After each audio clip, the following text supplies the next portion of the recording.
All right, everybody, we're at the half hour. So let's go ahead and get started. Neil, am I coming through okay? Sounds good to me. All right, this is the advanced policy session. And my name is Ross Astoria. I am a professor in the Department of Politics and Philosophy Law at the University of Wisconsin at Parkside. And also happily joining us today is Raven Graff. Raven is a master's student at the Harvard Kennedy School of Public Policy, and they is completing a thesis in global warming policy and citizens climate lobby. Is quite happy to be the client for that analysis. So thank you all for coming. Here's what we're up to today. Here's our learning objectives. So point one, we're gonna evaluate some greenhouse gas mitigation and environmental justice opportunities available through the Clean Air Act. We're going to describe some of Biden's government-wide climate approach. And then point three, since this is an advanced opportunity here, I'm going to introduce a little bit of policy analysis theory, and I'm going to call this the model of legal topography. And for those of you who might be interested, this broadly comes from the law and political economy scholarly academic tradition. So, all right, we'll do those in reverse order. To ask questions, there are breaks in between each of these sessions, and please send a chat to Raven, who is going to harvest those questions and present them in an efficient way. So let's start with this idea of the legal topography. So our definition here of a legal topography is a description of the relative distribution of entitlements and encumbrances configured by law and policy. So the idea here with this language of topography is suggestive of a map. All right, and so when we have this description of what the law is doing, we might get some kind of orientation on what effective type of advocacy we might undertake. And so my example here on this graph on the right, this is the Mid-Continent Independent System Operator, or MISO. MISO is a wholesale market, and the color contours represented here are the locational marginal prices at particular nodes in the system at the time that I took this screenshot. Now, respect to law, notice that for the most part, the boundaries of the wholesale market follow the states, but there are some conspicuous exceptions. So right here on the shores of Lake Michigan is Chicago in the ComEd territory. ComEd, it turns out, is in a different wholesale market.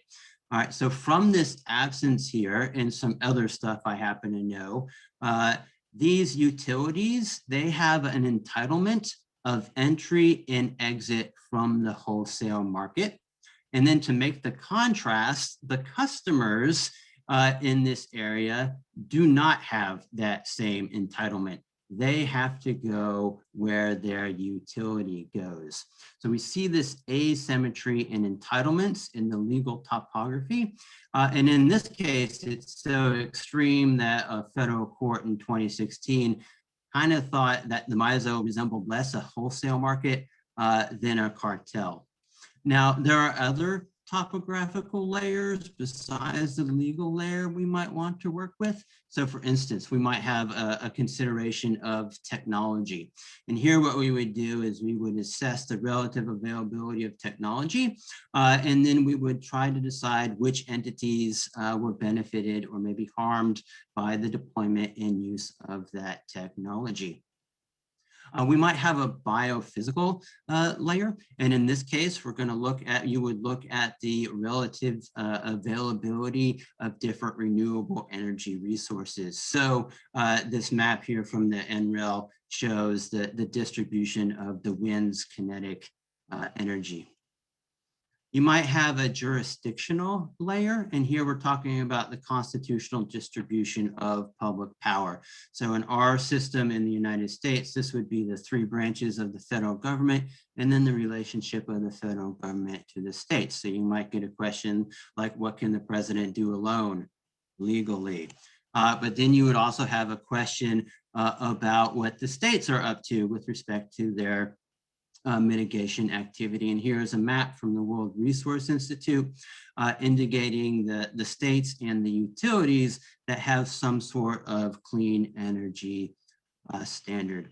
And then a final social topography we might want to work with. And this would include the categories such as gender, sex, age, and race. So we're going to wrap this back around to environmental justice, where we get the general observation that the detrimental impacts of pollution fall disproportionately upon people of color.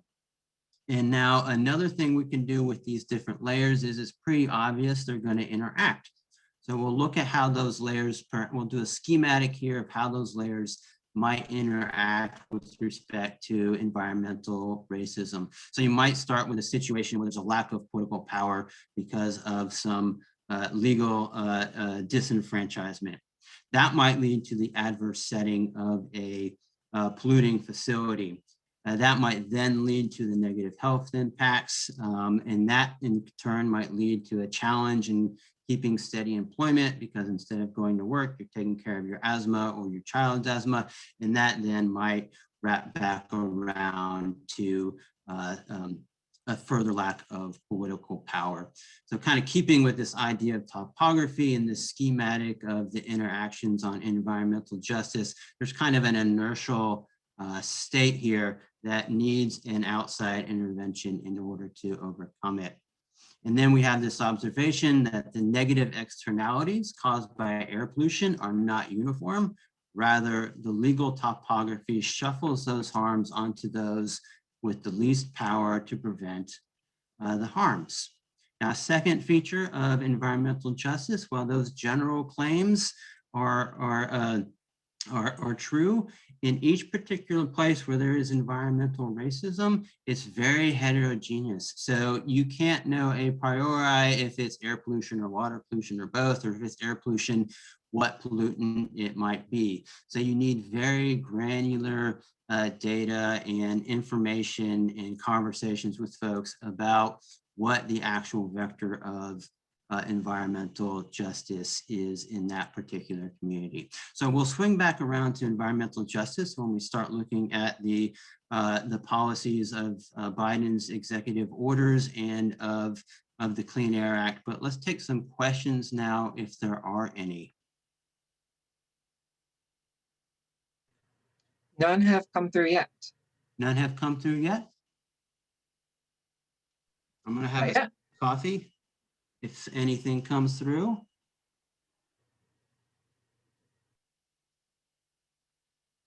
All right, so we just built up a model, a legal model that we can use to do some policy analysis. So let's put that into action. And let's look at President Biden's executive orders.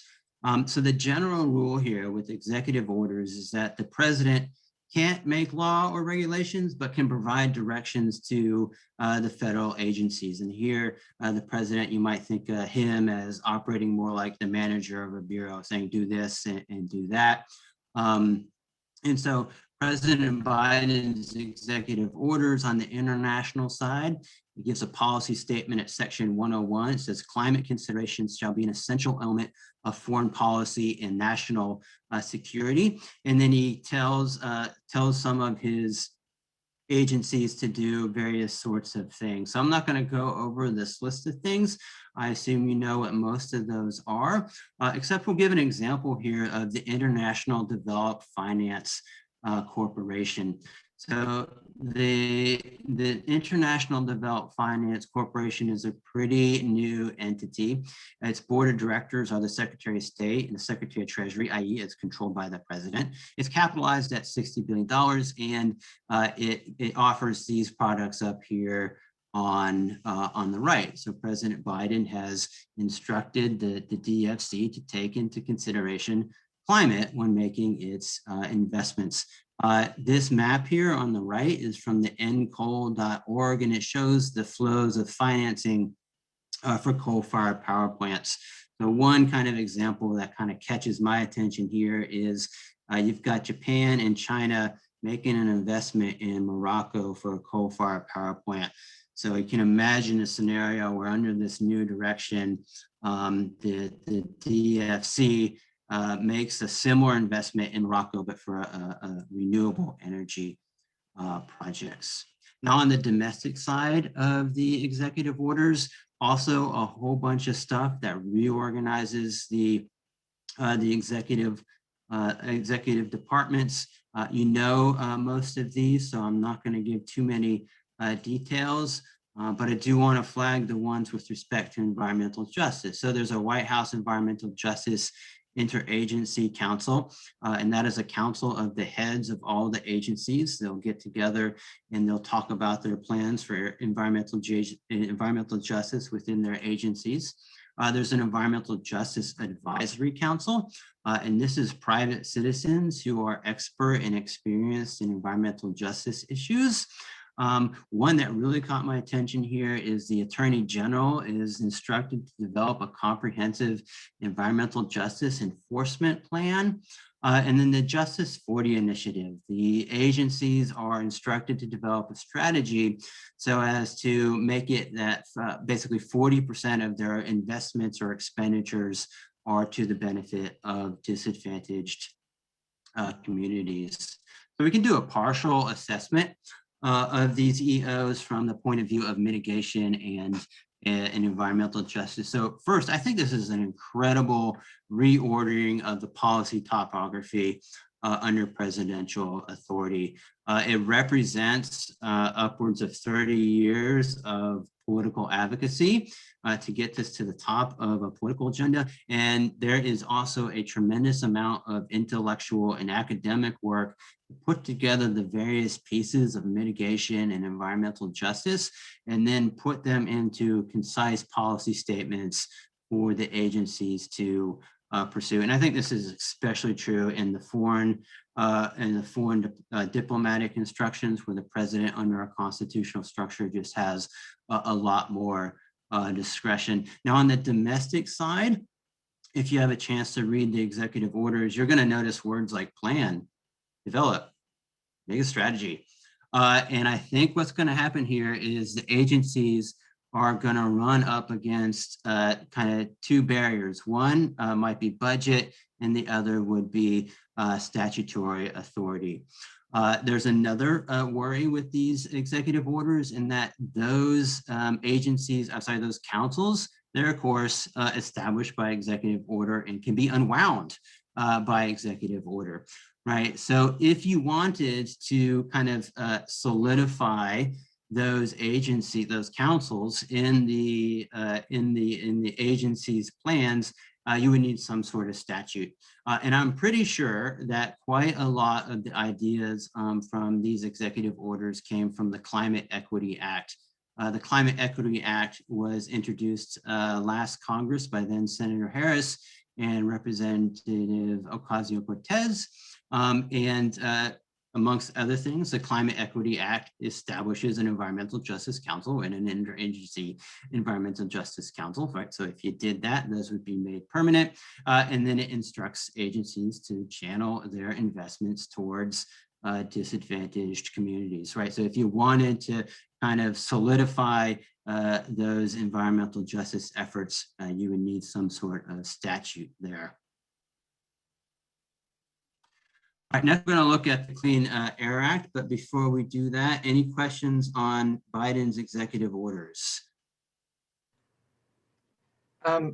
No questions on Biden's EOs yet. You got one question just as you were kicking off that section about that the topology is a fascinating approach and asking what you've learned with it. So I think that's most of the content of the rest of the presentation, but if you had any other commentary, that was the one question we got. Yeah, so I think what with the topology, so this is, I'm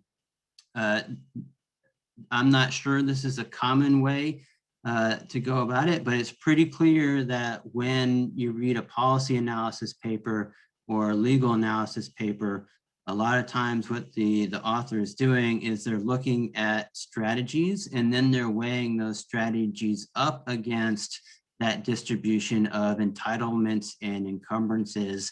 And they or we or I is trying to rearrange those to get to the policy objective. So if that terminology topography is of any use, it maybe is a clarifying way of clarifying what a lot of people are already doing there. And we just got one more, thank you. Will those executive orders lend themselves to actual legislation? And one flag from Raven, you're host. breaking up. Can you say that again? Yes. We got one question. Will those executive orders lend themselves to actual legislation? And then in addition to that, one comment from the host that your light is a little bit backlit. If it's easy for you to arrange for a little bit more front lighting, it'll be easier to see your face. My optics are bad. Okay, so on the legislative side, well, that's partially up to us and other climate advocates, right? So if you want statutory authority to make those, to solidify those, that will be up to advocacy in the Congress and convincing our legislators to pass those. I was sorry about the backlighting. It's not a great rearrangement opportunity for me, but I was hoping people were just looking at the slide deck. So sorry about that.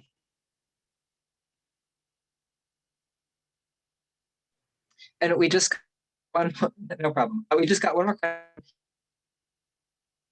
climate carbon pricing under executive order. And I'll say I think that'll be the last question. I'll hold the rest to the end of the session. All right, you broke up a little bit there, but it seems to me very unlikely that carbon pricing can be done under an executive order. Yep, that was it. The last comment was just letting everyone else know that we'll hold the rest of the questions. I think we had set 2 minutes for each of these question blocks in the middle, and then we'll hold more for the end. Okay. All right, great. Thank you all. Let's jump to the Clean Air Act. We'll do a policy formation. We'll do a Schoolhouse Rock version of how a bill becomes a law. So a majority coalition identifies a public problem. They bring it to the attention of our Congress, and the Congress passes enabling legislation addressing that public problem. That legislation then empowers an administrative agency to implement the statute and to propose and to kind of promulgate regulations, rules, guidances, or standards, or what have you. We're all here as citizens climate lobbyists because we know it doesn't quite work that easily. And then one thing that happens is that after the administrative agency promulgates a regulation or a standard, a private party or sometimes a state will bring what's called an ultra vires challenge. So ultra vires means beyond the power. And what the plaintiff is claiming here is that the regulation promulgated by the agency goes beyond the power given to the agency under the statute. So virtually all of the Clean Air Act litigation that we'll be looking into now is an ultra vires judicial challenge of some sort. So what we want to do here then is back to the evaluation of the Clean Air Act as a tool for greenhouse gas mitigation and environmental justice. And we're going to run that against the risk of promulgating a regulation that is struck down an ultra vires challenge. So the architecture of the Clean Air Act has kind of 3 basic building blocks. A distinction between mobile sources and stationary sources, and amongst stationary sources between those that are new or modified and those that are already existing, and then distinctions by types of air pollutants. I'm going to do mobile sources first because I think that is the one that's easiest to anticipate. There are a lot of details here And I could go over them, but I think the anticipated outcome here is clear enough that I'll take questions here, but I'm gonna skip to the conclusion. And one thing to notice here is that HR 763, introduced in the last Congress, had some regulatory pauses under the Clean Air Act. Title II, mobile sources, was not included, right? So there is not an anticipation that there'll be a regulatory pause, if there is a regulatory pause, for mobile sources. So what I think the EPA is going to do here is it's going to rescind everything, or as much as it can, of the Trump administration's standards for mobile sources, and then mirror the standards that California has put in place. And this would be more or less the same thing that the EPA did in 2011. So I'm going to move to the types of air pollutants. We'll take questions on mobile sources later, though. The Clean Air Act makes a distinction between kind of identifies criteria pollutants. And what the EPA is to do with criteria pollutants is to use a health-based standard to establish national ambient air quality standards, which are basically concentrations of these pollutants over a time period that is safe or healthy to be exposed to. Once those standards are set, the EPA makes what's called a SIP call, and it assigns or it allows the states to develop state implementation plans. And those allow the states to develop whatever programs or plans that they want to use in order to meet the NAAQS in their state. The Clean Air Act also identifies hazardous or toxic pollutants at 112. You can see a partial list of those over here on the right. And one of the key take-homes here is that if there is a regulatory pause, as there was in HR 763, neither criteria pollutants nor hazardous pollutants will be touched.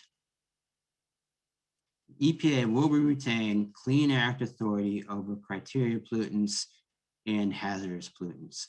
And there is even an opportunity to enhance that authority. So you can imagine you're sitting there with someone who, in order to bring them into the coalition, they need to say that they've done some, they've removed the authority for over greenhouse gases. A counter offer might be, okay, but we're going to crank it up on section 110 and 112 pollutants. So some opportunities there. There is a catch-all at section 111. And this is one place where greenhouse gases go under the ruling in Massachusetts versus EPA. So notice that greenhouse gases are not a criteria pollutant, and they're also not a hazardous pollutant. It is this case, Massachusetts versus EPA, where the Supreme Court declared that, in fact, greenhouse gases are an air pollutant for purposes of the Clean Air Act. So from 2007 on, the EPA has had to and has been trying to regulate greenhouse gases. One of the sections that they do it under is this 111B and D. So 111B is standards of performance for new and in modified sources, and 111D is the same thing, but for existing sources. The really kind of challenging sticking part here is the Clean Power Plan, and that's the existing sources. So what the Obama EPA, all right, so the key language here for promulgating those standards of performance is the definition of standards of performance, which includes the phrase best system of emission reduction, BSER. And the Clean Power Plan under Obama, and then the Affordable Clean Energy Plan under Trump were basically contestations over that word, the meaning of that word system. The other thing I think important to know about standards of performance is those are promulgated by source category. So there are standards of performance for coal-fired power plants, for natural gas-fired plants, for cement plants. And so what the Clean Power Plan is, it's a standard of performance for coal-fired power plants. It includes 3 building blocks, or it included 3 building blocks, a heat rate intensity for coal-fired units, basically make your units more efficient. The second item is generation shifting to natural gas, and the third item is generation shifting to renewables. The EPA in its draft rule considered a 4th building block, which was a consumer efficiency, but it removed consumer efficiency from its final rule because it believed it was too vulnerable to an ultra vires challenge. Now, what happened when Trump took over is they pulled the Clean Power Plan and they replaced it with the Affordable Clean Energy Plan. And the short story here is under the ACE, the word system was interpreted to be limited to just that first building block, the heat rate intensity. And so the ACE list of standards of performance included a list of 6 equipment upgrades and then also best operating practices. It also considered but excluded a type of upgrade to the system that would have triggered new source performance review, and it also considered but rejected the burning of biomass. Now, one interesting thing about the subsequent litigation is that when the Trump administration pulled the Clean Power Plan and replaced it with the ACE, they didn't have to only the EPA didn't only kind of give reasons for the ACE, but it gave reasons for switching it. So the litigation is, I think, more illuminating in that you can see a comparison of the arguments between these 2 systems.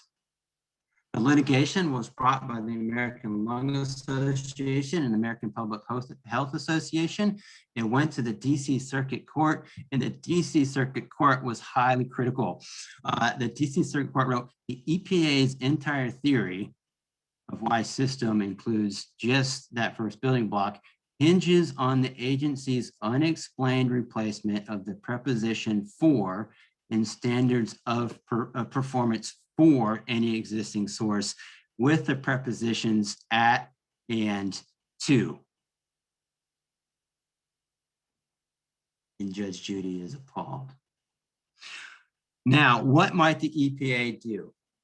In the hearings for the nominee to the EPA, Regan, the word clean slate came up repeatedly. And I think that is just about right, except the DC Circuit Court case was so critical that I think it increases the likelihood that any new Clean Power Plan type standard will survive an ultra vires challenge, even with the new composition of the Supreme Court. And I believe a lot of environmental groups are also going to believe that.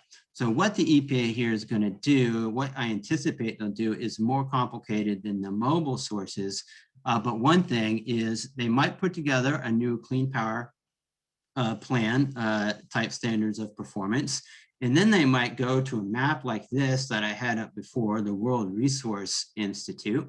And then they might measure up the mitigation commitments that the various states have already put in place, and then put together a Clean Power Plan that asks for SIPs, state implementation plans, that roughly match up with these pre-existing commitments, and then ratchet down on them just a little bit. Now let's move to environmental justice opportunities and the Clean Air Act. So you remember that we characterize environmental racism as a legal topology that shuffles harm onto those with the least political power to resist. And then environmental racism also had a heterogeneity to it. So a couple things to note about the Clean Air Act. So first, the Clean Air Act does not seem to have the statutory language that would allow the EPA to require state implementation plans to consider environmental justice. You probably can't make that a consideration, I'm saying a requirement. However, states can themselves incorporate environmental justice objectives into their own SIPs. And this is exactly what California has done with their community air protection program. The community air protection program uses metrics of disadvantaged communities and then exposure to air pollutants to identify particular communities to do a community air protection program in which additional resources and information is siphoned in order to target and prioritize abatement opportunities in those neighborhoods. So this graphic here is of Richmond, California, one of the communities identified in California. There's a whole bunch of graphics we could use here, but this one is of wind roses, the direction and the intensity of wind. And this is one of the pieces of information that can be used when the agency, the Clean Air Agency, meets with members of community to try to identify a local abatement, a local abatement strategy, right? So a way to attempt to address the heterogeneity of environmental racism. Now let's return to that shuffling off of harms and to Biden's Justice 40 initiative. So one way to think about this is a patterning of greenhouse gas abatement investments so as to promote EJ objectives. And the language from the executive order is agencies are to publish recommendations on how certain federal investments might be made toward our goal that 40% of the overall benefits flow to disadvantaged communities. And we have a model, and I have a feeling this is exactly where this idea came from. New York's Climate Leadership and Community Protection Act had a very similar provision directing agencies to pattern their investments to disadvantaged communities. And there's an example here. The utilities in New York have energy efficiency portfolios. So in the most recent 4-year period, the Public Utility Commission there authorized utilities to spend $2 billion on energy efficiency for a projected $3 billion in savings to customer bills. That ratio blows my mind. That's so cool. One thing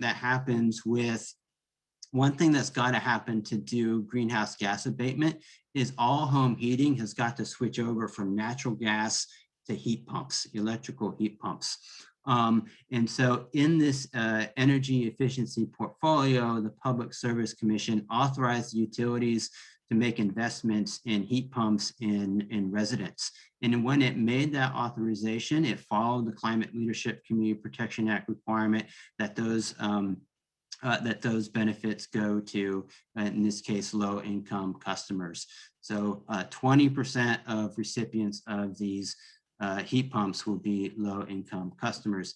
Another kind of cool feature of this investment is they can be patterned in different places so as to avoid investment in the build out of other hydrocarbon infrastructure, such as a natural gas pipeline.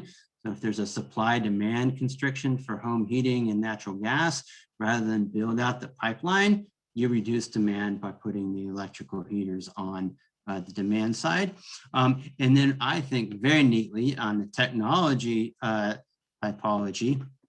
topography, the Public Service Commission in New York recognizes that this can build up supply chains for electrical heat pumps, manufacturing capacity, and workforce skills. So a kind of a Public Service Commission that wraps up a lot of those policy objectives of abatement and environmental justice.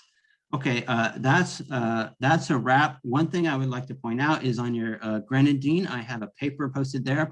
So one thing we didn't look at here is the comparison of Clean Air Act strategies against carbon pricing. And I didn't do that here because it's got some technicalities to it that I think are better left to those who want to read the paper. So that's available.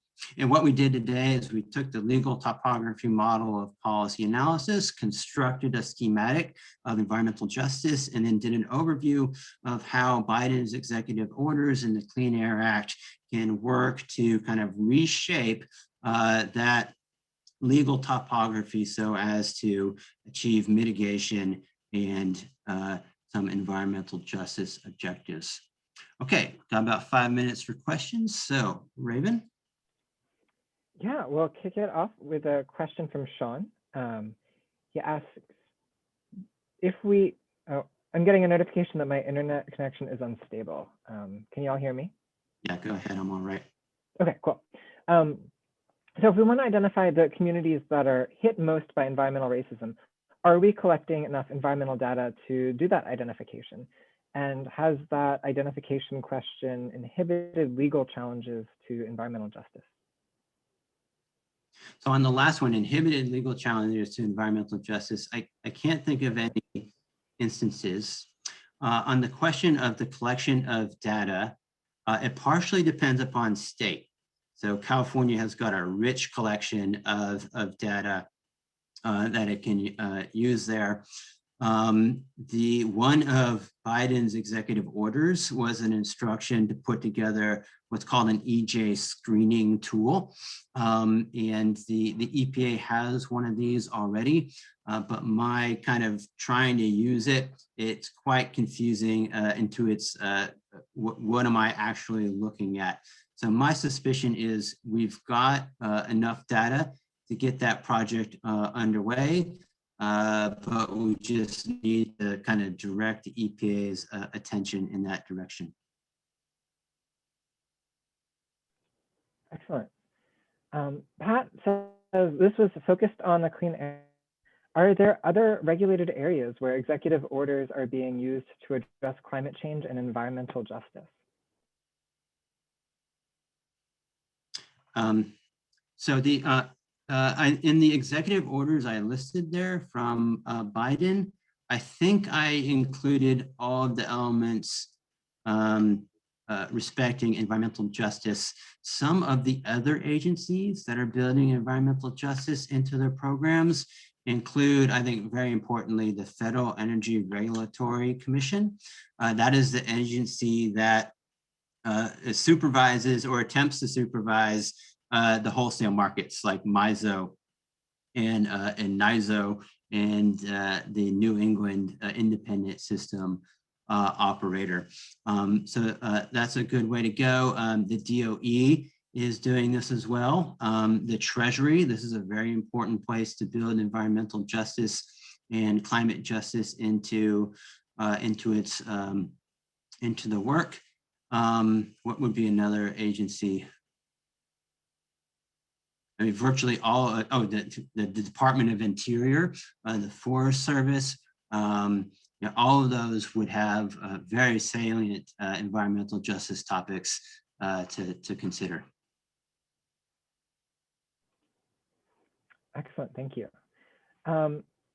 We have one more question that because Canada and the European Union have a carbon price, can we use that to make progress in Congress, arguing that the money could remain in the US instead of going to Canada and the EU? Yes, I think that's a good argument to make. I don't know what the recent stuff is, but apparently Canada is now talking about establishing a border carbon adjustment. The EU is definitely up to it. Just to let you all know, I'm having a conversation with CCL EU in a couple of weeks to figure out what the details of those plans are. So we'll be getting those to you when we know them. Awesome. We got possibly a host's favorite question. So interesting, how can we learn more outside of the conference? Oh, how to learn more outside the conference? Oh, what's the place to go here? For on the environmental justice side or the abatement side? Boy.